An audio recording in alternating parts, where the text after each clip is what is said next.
Welcome to this week's Kid Care, where we are shining a spotlight on kids in their communities doing amazing things and making a difference. This morning, we are talking with Ella Geraci, and Ella is the founder of H.O.P.E After Heartache, a canvas for grief. Now, can you tell us a little bit about this, why you started this, and what are some of your goals? I have been really passionate about the arts.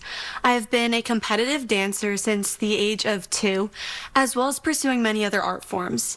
So Hope After Heartache for me became a point in my life where I discovered how powerful the arts can be during one's healing journey. By the age of 10, I lost 3 of my grandparents to cancer.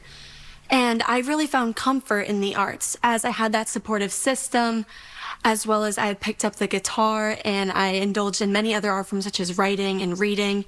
And it really serves as such a powerful tool for healing in my life, which is what I want to share with others in what I do through Hope After Heartache. The group in particular that you're working with is children who are navigating grief and loss.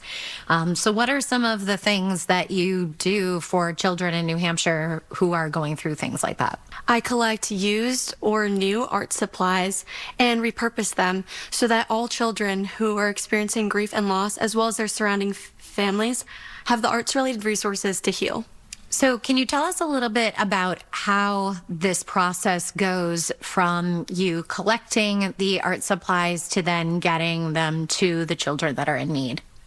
So I have started an Amazon wish list, which has a bunch of arts-related resources from coloring books to journals to markers, so many different arts-related resources that can facilitate healing.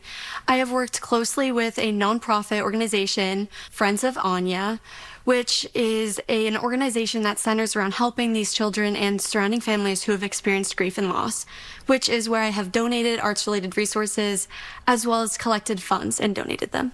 How did you end up finding that group, and how can others help? I first came across them at their annual triathlon, which is open to the public, and I highly encourage everybody to get involved.